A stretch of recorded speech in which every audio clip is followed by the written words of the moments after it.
In a quiet town where everyone seemed to know each other, there lived a young girl named Clara. She was the daughter of a school janitor, a man who worked long hours cleaning classrooms and hallways so his daughter could have a better life. There, home wasn't big or fancy, but it was filled with love and hard work. Clara often helped her father after school, sweeping floors, wiping chalkboards, and sometimes even sorting old supplies in storage rooms. While other kids rushed home to play video games or watch TV, Clara spent her evenings tidying up the school, quietly dreaming about things beyond dusty broom closets and broken chairs. Clara had always been fascinated by music. Whenever she passed the music room, she would stop to listen to the soft sounds of violins, trumpets, and pianos drifting through the door. She didn't own an instrument, let alone have any formal training, but she could hum along to songs she heard on the radio and tap out rhythms on desks while cleaning. Her favorite sound was the violin. Something about its voice made her heart race and her imagination soar. But dreams like that felt far away for someone like her.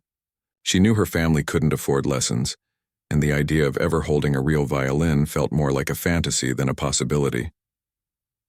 One afternoon, while the teachers were having a staff meeting, they noticed Clara humming softly as she cleaned the auditorium. A few of them chuckled at the sight of the janitor's daughter pretending to be musical. One teacher, Mr. Daniels, known for his sharp tongue and sarcastic jokes, suggested playing a prank on her. "Let's give her an old violin from the music room," he said with a grin. "See how long she tries to play before giving up." The others laughed, thinking it would be funny to watch her struggle with something she clearly didn't understand. They never imagined what would come next. The next morning, when Clara arrived at school to help her father before class started, she found a dusty violin resting on his desk. At first, she thought it was a mistake, maybe something left behind by a student. But when she picked it up, a strange feeling came over her. It was worn and scratched, clearly used many times before, but it still looked beautiful in her eyes. She turned to her father and asked if he knew where it came from. He shook his head, just as confused as she was. Without saying much, Clara decided to try it anyway. She had no idea how to hold it properly or make the right sounds, but curiosity burned inside her. That night, under the dim light of their small kitchen, Clara sat with the violin resting awkwardly in her hands. Her fingers fumbled around, trying to press the strings while drawing the bow across them. The sounds she made were scratchy and off-key, almost painful to hear. Still, she didn't stop. Each note, even the bad ones, gave her a strange sense of hope. She watched online videos late into the night, pausing and rewinding every time she missed a technique. Her fingers hurt, sometimes bleeding from pressing too hard, but she kept going. Something about the violin made her feel alive in a way she had never experienced before. Days turned into weeks, and Clara's determination only grew stronger. She practiced whenever she could, during breaks, after school, and even on weekends when the school was empty. Her father watched her with pride, amazed at how quickly she was improving. What started as a clumsy attempt slowly became something more. Her notes became cleaner, her rhythm steadier, and her confidence grew with every hour she spent practicing. Students began to notice her playing near the back entrance of the school during lunch breaks. Some stopped to listen, others rolled their eyes, but none of them expected what was coming next. One morning, the school principal announced an open talent show for all students and staff. It was meant to be a fun event, a way to bring the school together and celebrate creativity. Clara hesitated when she heard the announcement. She had never performed in front of people before, and the thought of standing on stage scared her. But deep down, she knew this was her chance. Not just to prove herself, but to show that dreams don't belong to one group of people. They belong to anyone brave enough to chase them. So, without telling anyone, she signed up for the talent show. As the day of the performance approached, whispers spread through the school. Some students laughed, making jokes about the janitor's daughter thinking she could actually play. Others were curious, wondering if she would embarrass herself or surprise everyone. The same teachers who had given her the violin as a joke now exchanged nervous glances, realizing the prank might have gone too far. But Clara remained focused. She didn't care about their opinions anymore. All she cared about was the music and the joy it brought her. On the day of the talent show, the gymnasium was packed with students, parents, and teachers. Names were called one by one, and performances began. There were singers, dancers, magicians, and comedians, each getting their moment on stage. Then finally, it was Clara's turn. She stepped forward with quiet confidence, the violin tucked under her chin, her heart pounding like a drum. The room fell silent. Some teachers remembered the prank they had played, and guilt crept into their minds. Others simply watched, unsure of what to expect. She lifted the bow and took a deep breath. Then, she played. The first note sent a hush through the crowd. It was clear from the start that this was not the same girl who had struggled to make noise weeks ago. Her music flowed like water, smooth and powerful. Every note carried emotion, every pause told a story. Tears formed in the eyes of some audience members, including a few teachers who had doubted her. For 6 minutes, Clara owned the stage, and, in that moment, she wasn't just the janitor's daughter, and she was an artist. When the final note faded into silence, the room stayed quiet for a heartbeat. Then applause exploded like thunder. Students stood on their feet, cheering wildly. Teachers clapped with stunned expressions, realizing how wrong they had been. Clara bowed slightly, her heart racing, and walked off the stage without looking back. From that day forward, everything changed. People saw her differently. Offers came in for music lessons, scholarships, and even local performances.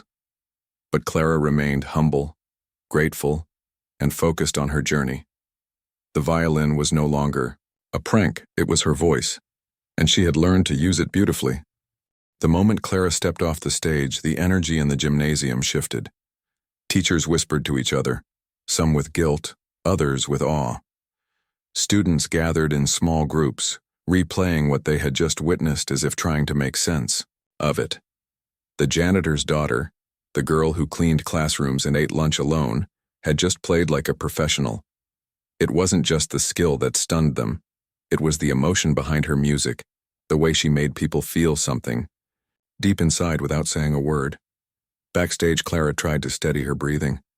Her hands were still shaking from the performance, but not from fear, from excitement. She had done it. She had stood in front of everyone and played from her heart. As she walked out into the hallway, she saw her father waiting for her, eyes wide with pride. He didn't say anything at first, just pulled her into a tight hug. That was all the approval she needed. Word spread fast. By the next morning, nearly every student in the school knew about Clara's performance. Some were inspired, others jealous, and a few still couldn't believe it. The teachers who had given her the violin as a joke now avoided looking at her directly. They hadn't expected this. What had started as a cruel prank turned into something powerful, something unforgettable. One teacher, Ms. Green, finally approached Clara after class. She was the school's music instructor and had been watching from the front row during the talent show. "I never got to ask," Ms. Green said softly. "But where did you learn to play like that?" Clara looked up at her, surprised by the sincerity in her voice. "I watched videos online," she admitted, "and practiced whenever I could." Ms. Green nodded slowly, clearly impressed. "You have a gift," she said. "Would you like real lessons? I'd be happy to teach you." Clara's heart skipped a beat. This was more than she had ever hoped for. From that day on, Clara began taking private lessons with Ms. Green after school. At first, it felt strange to sit in the same music room where students had laughed at her only weeks ago. But now, things were different. She wasn't just cleaning the floors anymore, she belonged here. Ms. Green taught her proper techniques, how to read sheet music, and how to control her bowing and fingering with precision. With every lesson, Clara improved faster than anyone expected. Her sound became richer, her confidence stronger. Outside of school, life continued as usual. She still helped her father clean the halls after classes ended, still lived in the same modest home, still wore second-hand clothes. But inside, everything had changed. Music had become her escape, her strength, her purpose. When she held the violin, she wasn't just Clara the janitor's daughter anymore. She was Clara the musician. And that identity gave her something no one could take away. One afternoon, while practicing in the music room, a local news crew arrived at the school. A parent had recorded Clara's talent show performance and shared it online, where it quickly gained attention. Reporters wanted to speak with her to tell her story. At first, Clara was nervous. She had never been in front of a camera before, never spoken to strangers about her life. But with her father and Ms. Green by her side, she agreed to do an interview. When the reporter asked why she kept practicing even when people doubted her, Clara thought for a moment before answering. "Because music makes me feel alive," she said simply, "and because I wanted to prove that dreams don't care where you come from." Her words touched many hearts, and soon, messages started pouring in from around the country. People sent letters, emails, even offers for scholarships and mentorship programs.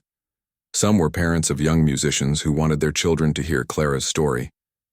Others were famous violinists who had seen the video and wanted to help her grow. Despite the sudden attention, Clara remained humble.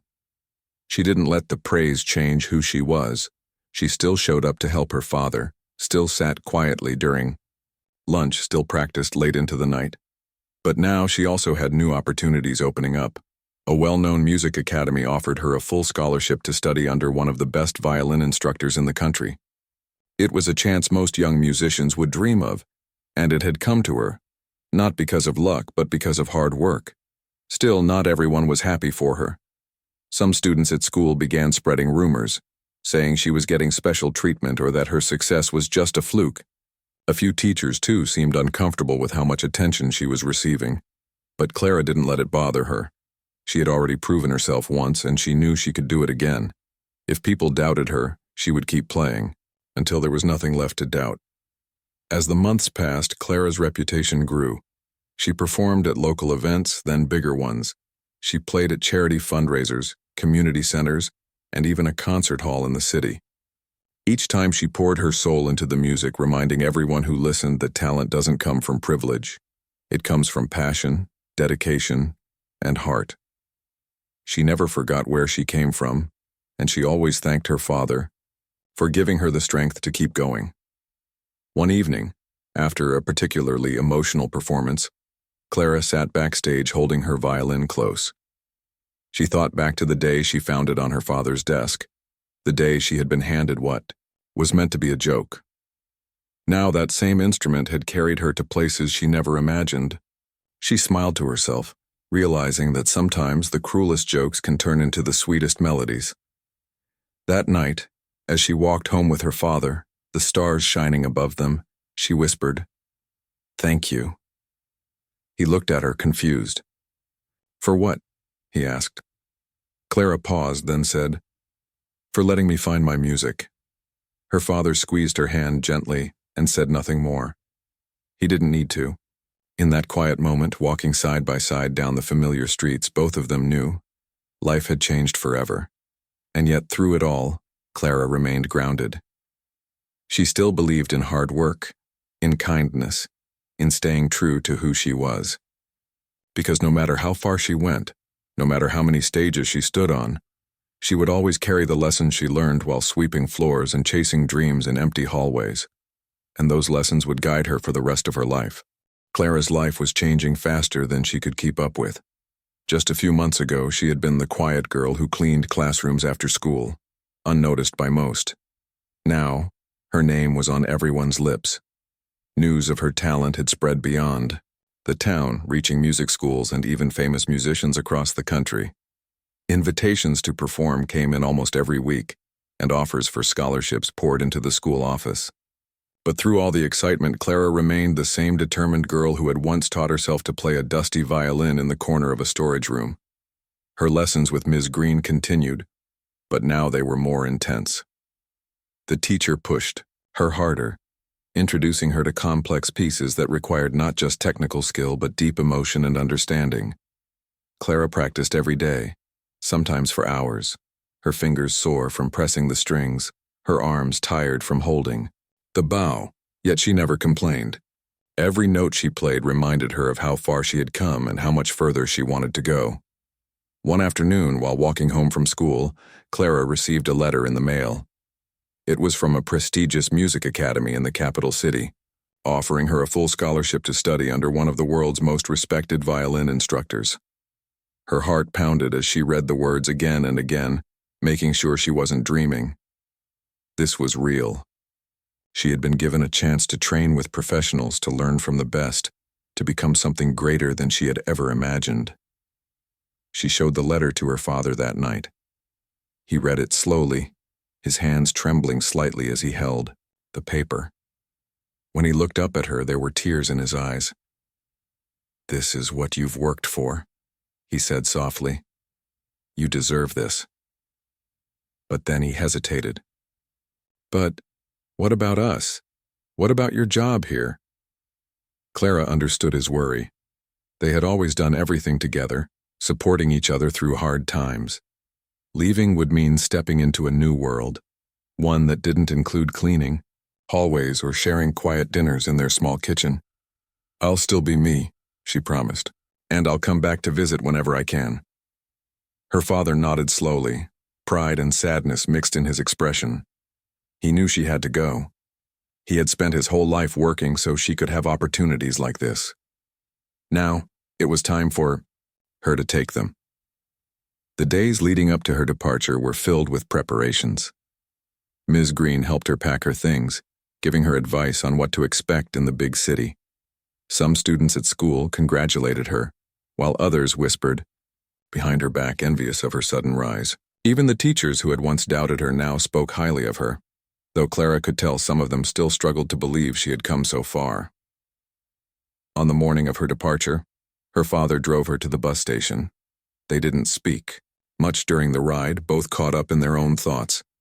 When they arrived, Clara turned to him and gave him a tight hug. "I love you," she whispered. He kissed the top of her head and said, "Be brave, be strong, and don't forget where you came from." As the bus pulled away, Clara watched her town disappear behind her. She felt a pang of sadness, but also excitement. This was the beginning of something new, something bigger than she had ever dreamed. Arriving in the capital, Clara was immediately overwhelmed by the noise, the lights, the sheer size of everything. Compared to her quiet hometown, the city was alive with movement and energy. The music academy was housed in a tall building with marble floors and grand halls lined with photographs of past students who had gone on to become famous musicians. As she walked through the doors for the first time, carrying only a small suitcase and her violin, she felt both excited and nervous. Her instructor, Maestro Alvarez, was known around the world for producing some of the finest violinists of the last decade. He was strict, demanding perfection from his students, and did not tolerate laziness. On the first day, he listened to Clara play, and then simply nodded. "You have potential," he said. "But potential is not enough. You must work harder than anyone else if you want to stay." From that moment on, Clara threw herself into her training. She woke up early every morning and practiced before breakfast, then attended classes on music theory, history, and performance techniques. Afternoons were spent rehearsing with other students, and evenings were filled with private sessions, where Maestro Alvarez drilled her on technique until her fingers ached. There were moments when she doubted herself, when she wondered if she truly belonged among these polished, well-trained students who had grown up in musical families. But then she remembered why she was there. She remembered the nights spent practicing alone in her kitchen, the way her father had smiled at her after the talent show, the way people had clapped for her as if she mattered. Those memories kept her going. Months passed, and Clara began to change. Her playing became more refined, more expressive. She learned to control every aspect of her sound, from the softest whisper of a note to the powerful crescendo that made audiences shiver. Her confidence grew, and soon she was performing in front of large crowds without hesitation. One evening, the Academy hosted a concert featuring its top students. Clara was chosen to perform a solo piece, a difficult, emotional composition that required both technical mastery and deep feeling. As she stepped onto the stage, she scanned the audience and saw her father sitting near the front, watching her proudly. Seeing him there gave her strength. She lifted her violin and took a deep breath. Then she played. The music filled the concert hall, flowing like a river, rising and falling with emotion. Every note carried a story, every pause spoke of struggle and triumph.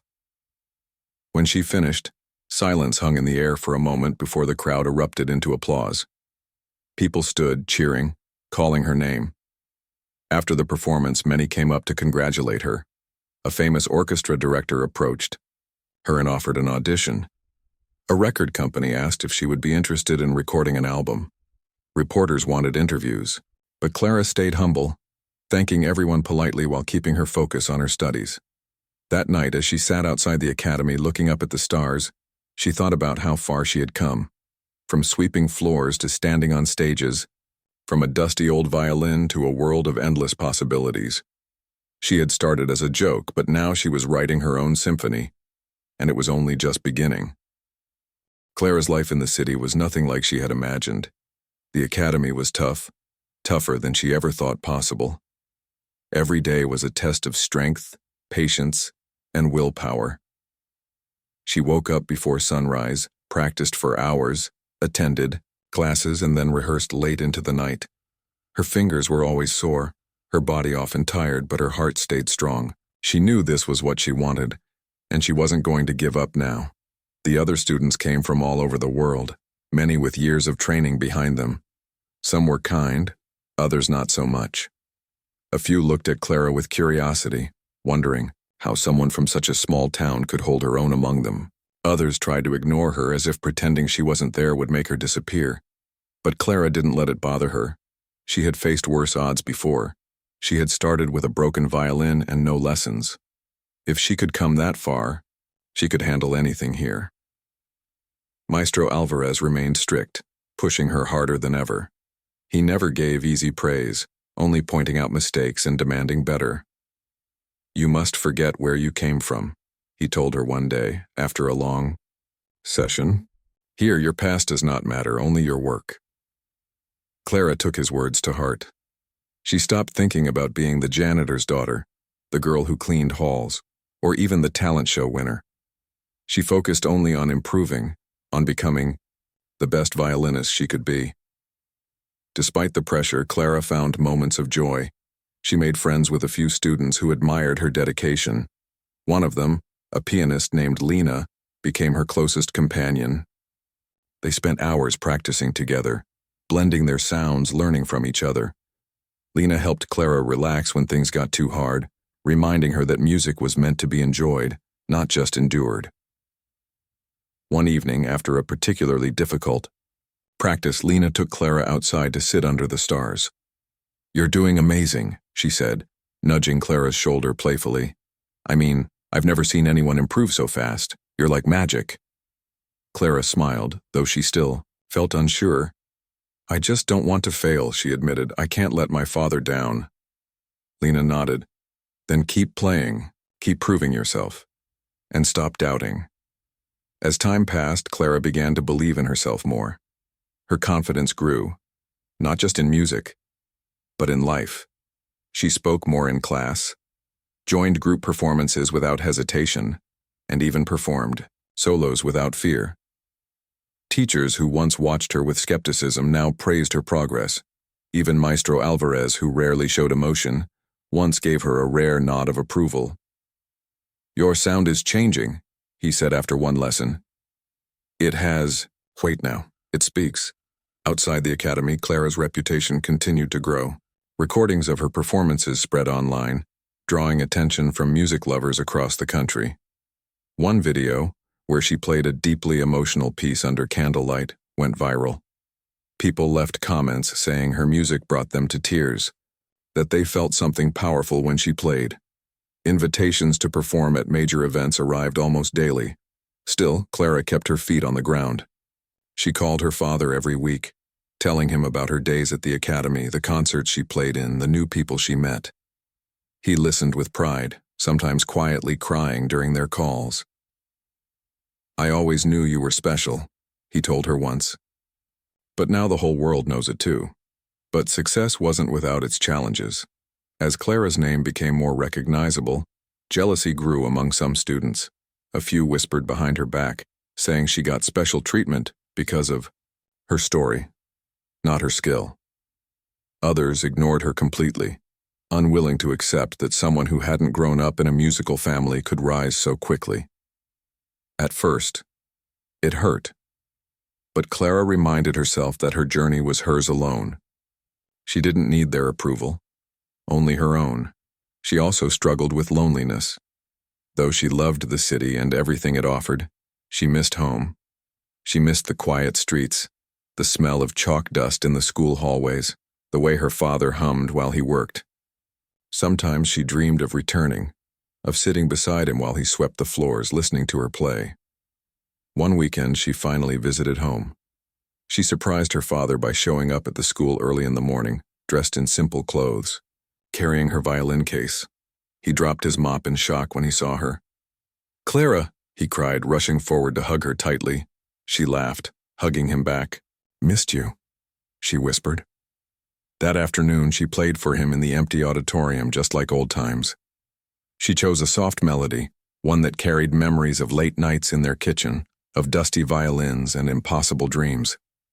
When she finished, her father wiped his eyes and simply said, "That's the most beautiful thing I've ever heard." During her visit, Clara also returned to the school's music room. She walked through the familiar space, remembering the day she first picked up the violin. She ran her fingers along the shelves, the piano, the chairs where students once laughed at her. Then she sat down and played again, letting the music fill the room with warmth. Back at the academy, Clara threw herself into her work with renewed energy. She knew now that her roots were part of what made her strong. She wasn't just playing for herself anymore. She was playing for everyone who had ever been told they couldn't succeed. For every child cleaning floors instead of chasing dreams. For every parent working hard so their child could have more. One day, an official from a national symphony orchestra visited the academy. He watched Clara perform and later approached her with an offer.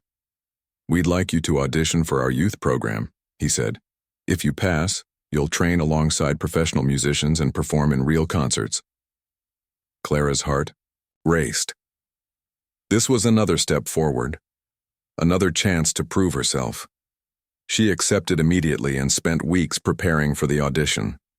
She practiced until her fingers bled, memorized every note, and rehearsed in front of teachers and classmates for feedback. When the big day arrived, she stepped onto the stage with calm determination. There was no fear, only purpose. She played with everything she had, every memory, every struggle, every dream. The music poured from her like a river, deep and powerful. When she finished, silence filled the room. Then slow, steady applause broke out. One of the judges stood up and smiled. "You're in," he said. Clara left the building with tears in her eyes. She had done it. Again. Another door had opened, and she had walked through it with her head held high. As she stepped into the city lights, the violin resting against her side, she knew her journey was far from over. But for the first time, she truly believed in herself. She wasn't just the janitor's daughter anymore. She was Clara, a musician, a performer, a dreamer who had turned a cruel joke into a beautiful song. And she was just getting started. Clara's new life with the National Youth Symphony was everything she had hoped for and more. For the first time, she was playing alongside professional musicians, learning from people who had spent their entire lives perfecting their craft. The rehearsals were long and demanding, but Clara welcomed every challenge. She listened carefully, adjusted her playing, and soaked in everything like a sponge. Her violin had once been a dusty prank left on a janitor's desk, but now it was her voice on one of the biggest stages she had ever imagined. The symphony's first performance was set to take place in a grand concert hall, filled with music lovers, critics, and even some famous names in the industry. Clara knew this was a big moment, not just for her career but for proving that she truly belonged. She practiced harder than ever before, sometimes staying late after rehearsals just to get one more run-through perfect. Her fingers ached, her arms felt heavy, but she refused to stop until she could play every note flawlessly. Back home, her father followed her journey through letters and phone calls. He couldn't afford to travel to the city often, but he never missed a single performance broadcast online. Each time he saw her name flash on the screen, his heart swelled with pride. He still cleaned the school halls every day, still lived in the same small house, but now when students passed him, they smiled and said hello. Some even asked about Clara, curious to know how the janitor's daughter had become such a big part of the music world. As the concert date approached, excitement built around the event. The orchestra's program included a mix of classical pieces and modern compositions, and Clara had been chosen to perform a solo piece during the second half of the show. It was a beautiful, emotional melody that required both technical skill and deep feeling. She had played it many times in practice, but standing alone on stage in front of a full audience was something entirely different. On the night of the performance, the hall was packed. People whispered among themselves, trying to catch a glimpse of the young violinist everyone was talking about. Some came out of curiosity, others out of doubt, wondering if she was truly as good as the video suggested. But Clara didn't care about their expectations. She only cared about the music. When her turn came, she stepped onto the stage with quiet confidence. The spotlight shone down on her, the silence in the room thick with anticipation. She took a deep breath, lifted her violin, and began to play. The first note sent a ripple through the crowd, then another, and another. Soon the entire hall was wrapped in her sound, rich, powerful, full of emotion. Every movement of her bow told a story, every pause carried meaning. She played with everything she had, all the years of hard work, all the nights spent practicing alone, all the moments people had doubted her. She played for herself, for her father, for every child who had ever been told they couldn't succeed. When the final note faded into silence, there was a heartbeat of stillness. Then, thunderous applause broke out. People stood up, clapping, wildly calling her name. Clara bowed deeply, her heart pounding in her chest. She looked out at the audience and saw familiar faces. Lena, Ms. Green, even Maestro Alvarez watching with a rare smile. And in the front row, to her complete surprise, was her father. Tears streamed down his face as he gave her a proud thumbs up. After the concert, reporters rushed backstage to speak with her. Cameras flashed, voices called her name, questions came from every direction. "How does it feel to be here?" one reporter asked. Clara smiled, still catching her breath. "It feels like I'm finally where I belong," she answered. The next morning, news of her performance spread across the country. Clips of her solo went viral again, drawing even more attention than before. Offers for concerts, collaborations, and even international tours started coming in. Music schools reached out, asking if she would be willing to give guest lectures or mentor younger students. Clara was stunned by the response, but she remained humble, always remembering where she came from. Despite her growing fame, Clara stayed focused on her training. She continued working with the symphony, improving her technique and learning new styles. She also made time to visit local schools, speaking to students about chasing dreams no matter where they came from. At one school, she met a young girl who reminded her of herself, quiet, shy, but with a spark of curiosity in her eyes. Clara handed her a small notebook with tips on how to start learning violin and whispered, "You can do it too." Back in the city, Clara's apartment slowly filled with trophies, certificates, and thank you letters from people whose lives she had touched. Yet none of it changed who she was. She still practiced daily, still called her father every week, still remembered the janitor's daughter who had once taught herself to play, using only a broken violin and determination. One evening, while walking through the park near the academy, Clara ran into an old classmate from her hometown. They hadn't spoken in years, but recognition lit up his face the moment he saw her. "Clara," he said, surprised. "I saw your concert last night. You were amazing."